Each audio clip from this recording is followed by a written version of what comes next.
Yung silupin. Ito yung laman nito mga tao. Natin ito makapagkain to. Kakain din tayo ba?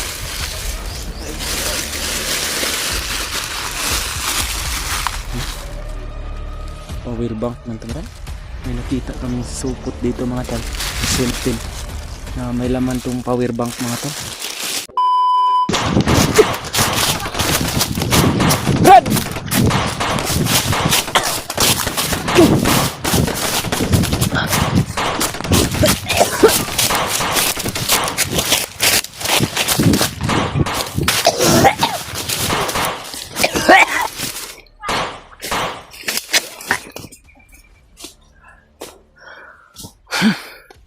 Marami sila. Umabal sa amin mga tol.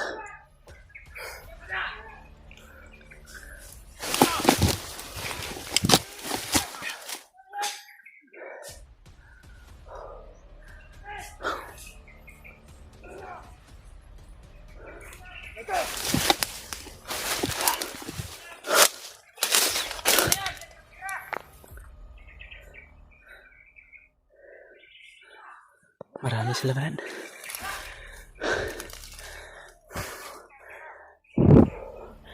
Napaka-critical na talaga ng kalagayan namin ni Edward mga tol. Lagi na lang kami hinahabol nila. May kasama pa silang mga commander. Buti na lang talaga. Hindi nila kami mahuli. Pero muntikan na ubusan ako yung lakas ko kanina kay butakal ba. No? Marami sila brad. Kailangan na papatay natin tong mga tarantado to. Brad, silent kill lang brad o operasyon. Iwasan muna natin siguro magpaputok. Dahil delikado, lagi tayong magpapaputok. Lagi tayong nasusundan. Pero minsan talaga mga tol, nagagamit talaga namin yung baril sapagkat yun yung mabilis kasi na paraan para mapigilan namin yung mga bandido. Pilit talaga namin sinusundan namin pero laging parang nagaya kanina si Butakal ba? lumabas yung dun sa nararan mo sa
Pinaputokan ko na lang yung isa brad. Delikado tayo pa. yung isa kasi nakita ka rin.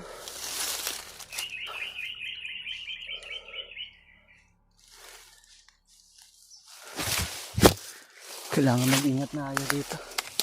Delikado tayo pag tayo mahuli dito. Marami sila.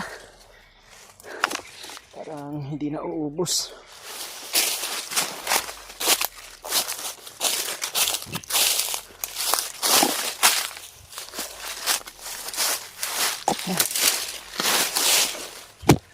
Pahinga muna tayo, Brad.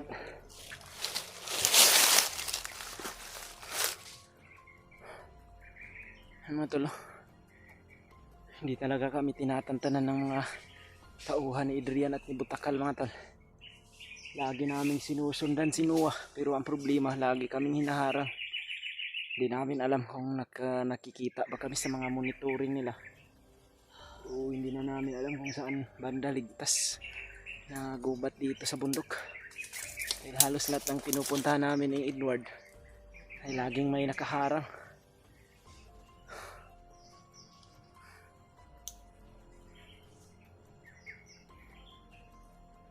Brad, nabalitaan mo na ba, Brad? Si Noah, nabihag na nila.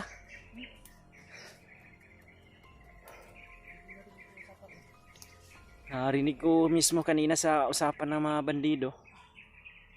Sobrang nagsisilibrasyon sila ngayon sapagkat nahuli nila si Noah, mga tol. Hindi na namin naabutan si Noah. Sana maintindihan nyo rin kami, mga tol, dahil pinipilit talaga namin ni Edward na marating yung mga location na napupuntahan ni Noah. Ang problema lang lagi kaming naiipit sa bakbakan at lagi kaming sinusundan ng mga kalaban at gustuhin man namin na marating yung location na sinisend sa amin ni Noah. Ang problema lang lagi kaming hinaharang, mga tol.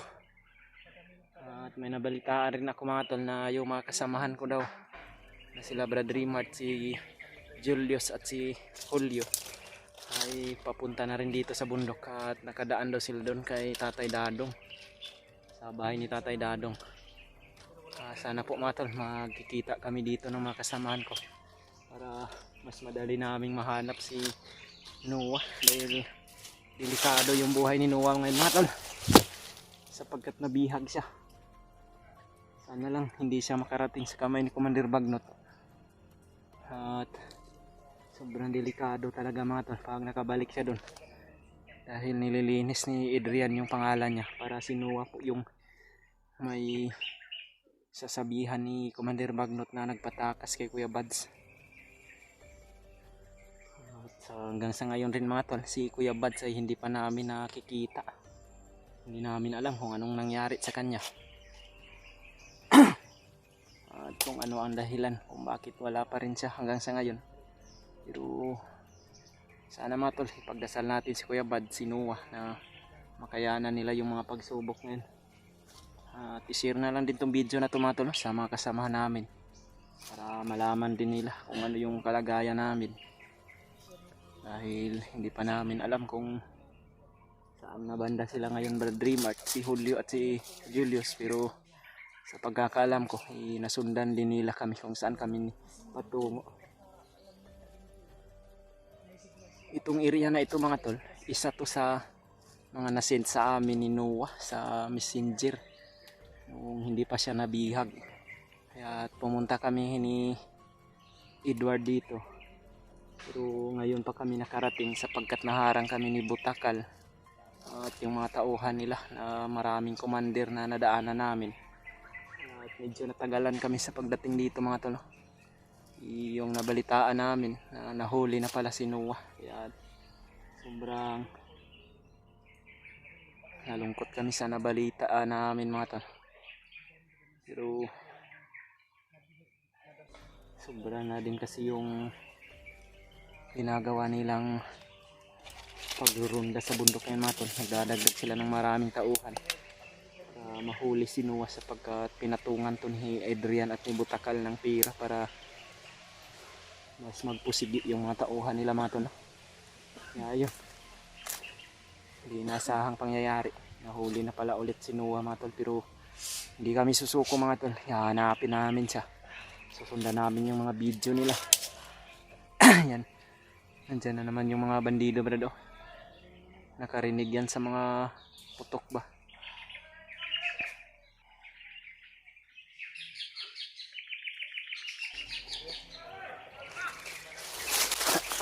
Okay.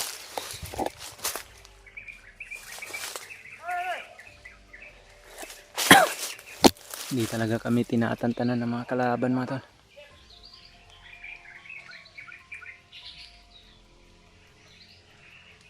Kahit anong gawin namin, lagi sila kasunod.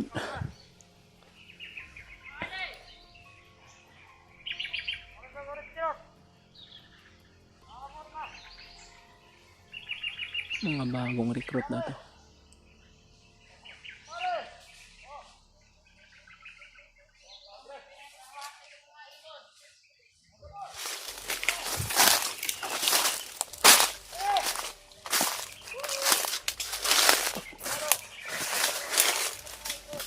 Tinamaan ang orasyon ni Edward.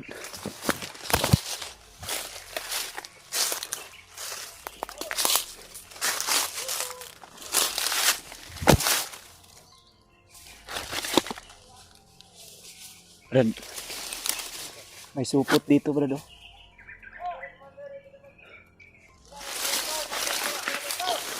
May silupin, no?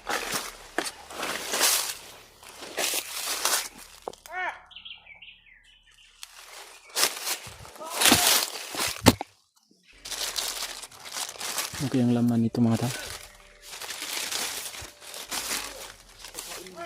Ha? Baka pagkain to, Brad. Natin to, baka pagkain to. Kakain din tayo ba?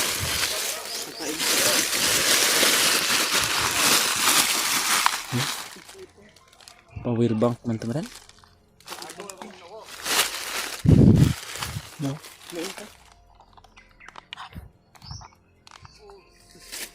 May 3 bars pa. Magagamit natin to, Brad.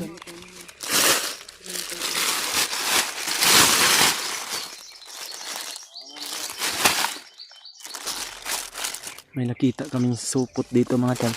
Sulpin. Na may laman tong power bank mga tol. Hindi namin alam kung sino to pero magagamit namin siguro ito. Kaya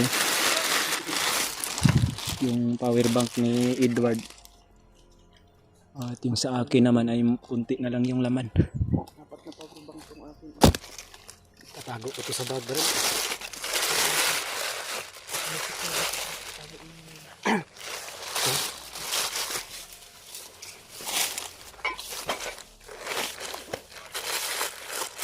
Ito mga tol, magagamit namin to power bank mga tol. Nakita ko dito. Mayroong lamang 3 bars. Gagamit pa namin to ni Edward.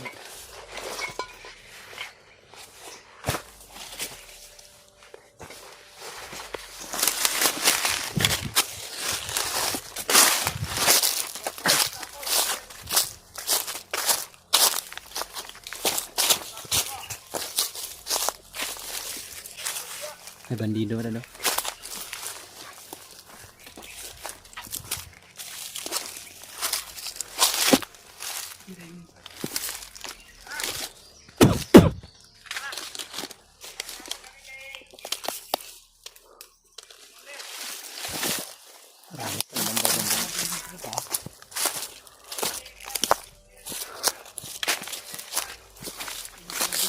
Itong area na ito, Brad.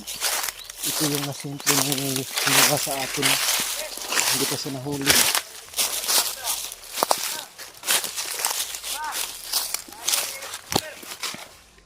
Ano sinasabi?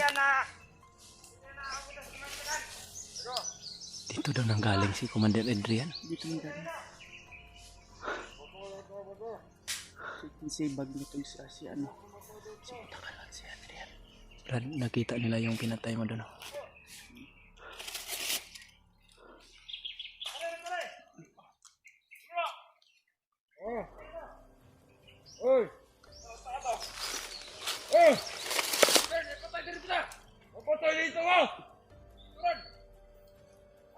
Tagulilang tayo, Brad.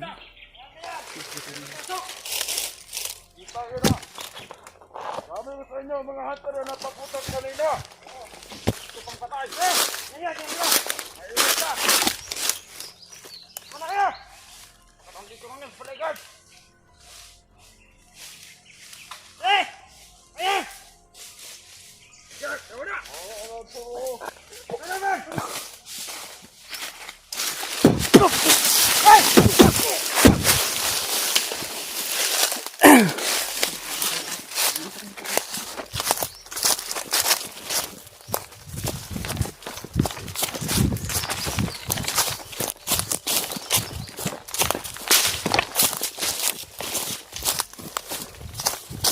Nagtausin siguro yan ang Adrian ba? Yung dito daw galing si Kwan. Si Mandir Adrian. Baka papunta na yung kay Nuha ba? Kailangan maunahan siguro natin.